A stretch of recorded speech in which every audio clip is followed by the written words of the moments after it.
Hindi maikakaila na isa si Roel Carino sa mga personalidad sa Eat Bulaga na patuloy na nakakaagaw ng atensyon ng maraming manonood. Sa dami ng mga bagong mukha na lumalabas sa telebisyon at social media, marami ang nagtatanong kung bakit hanggang ngayon ay nananatiling sikat si Roel at bakit patuloy siyang sinusuportahan ng mga dabarkads. Isa sa pinakamalaking dahilan ay ang kanyang pagiging natural sa harap ng kamera. Sa panahon ngayon kung saan maraming personalidad ang kailangang gumawa ng kung ano-anong gimmick para mapansin, iba ang naging paraan ni Roel. Hindi niya kailangang pilitin ang sarili para makuha ang atensyon ng audience. Madalas, sapat na ang kanyang simpleng ngiti, magaan na personalidad, at natural na pakikitungo upang makuha ang simpatsya ng mga manonood. Napansin din ng maraming tagahanga na may kakaibang relatability si Roel. Kapag siya ang napapanood sa telebisyon, hindi siya mukhang hindi maabot ng ordinaryong tao. Sa halip, para siyang isang taong madaling makasundo at madaling suportahan. Ito ang dahilan kung bakit mabilis siyang nakabuo ng sariling fanbase sa loob ng programa. Bukod dito, malaking bahagi rin ng kanyang kasikatan ang kanyang talento sa pagkanta. Bago pa man siya masubukan sa iba't ibang segments ng Eat Bulaga, marami nang nakapansin sa kanyang kakayahan bilang performer. Sa bawat pagkakataong nabibigyan siya ng oras para kumanta sa programa, kapansin-pansin ang positibong reaksyon ng audience. Unti-unti nitong pinatunayan na hindi lamang siya basta isang television personality, kundi isa ring mahusay na singer. Ngunit habang tumatagal, napansin ng marami na hindi lang pala pagkanta ang kayang ibigay ni Roel. Isa sa mga naging magagandang development sa kanyang journey sa Eat Bulaga ay ang pagbibigay sa kanya ng mas maraming pagkakataon na makisali sa hosting at pakikipag-interact sa mga contestant at kapwa hosts. Para sa maraming viewers, ito ang isa sa pinakamahalagang yugto ng kanyang career.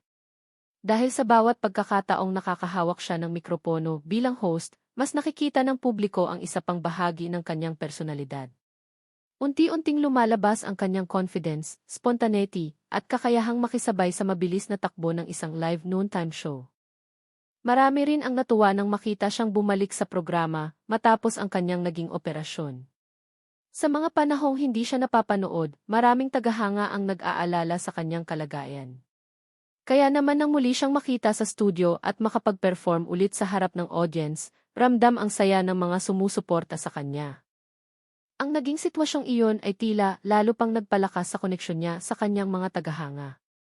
Minsan kasi, kapag pansamantalang nawawala ang isang personalidad sa telebisyon, doon mas nararamdaman ng audience kung gaano siya kahalaga sa programa. At iyon mismo ang nangyari kay Roel. Sa kasalukuyan, marami ang naniniwalang isa siya sa mga batang personalidad na may malaking potensyal sa Eat Bulaga. Hindi lamang dahil sa kanyang talento sa pagkanta, kundi dahil sa kakayahan niyang matuto at mag-improve sa iba't ibang aspeto ng entertainment industry. Kapag titingnan ang kanyang pag-unlad sa programa, makikita na hindi siya nananatili sa isang role lamang. Mula sa pagiging performer, nagkaroon siya ng pagkakataong masubukan ang hosting. At sa bawat bagong oportunidad, makikita ang kanyang willingness na matuto at tanggapin ang mga hamon. Isa rin sa mga dahilan kung bakit nananatiling malakas ang kanyang popularidad ay ang suporta ng mga manonood na matagal nang sumusubaybay sa kanyang journey. Marami ang nakakita kung paano siya unti-unting lumago bilang performer at television personality. Dahil dito, pakiramdam ng mga fans ay bahagi sila ng kanyang paglalakbay.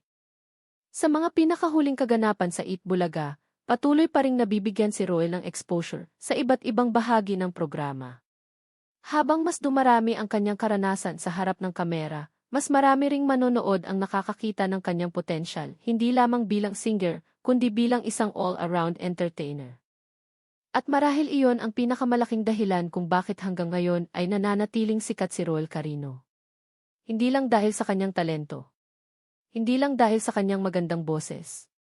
Kundi dahil nakikita ng mga tao ang kanyang pagiging totoo, ang kanyang dedikasyon, at ang kanyang patuloy na pag-unlad. Habang dumarami ang kanyang karanasan sa Eat Bulaga, mas marami ring naniniwala na mas malaki pa ang maaari niyang maabot sa mga susunod na taon bilang isa sa mga pinaka-promising na personalidad ng programa.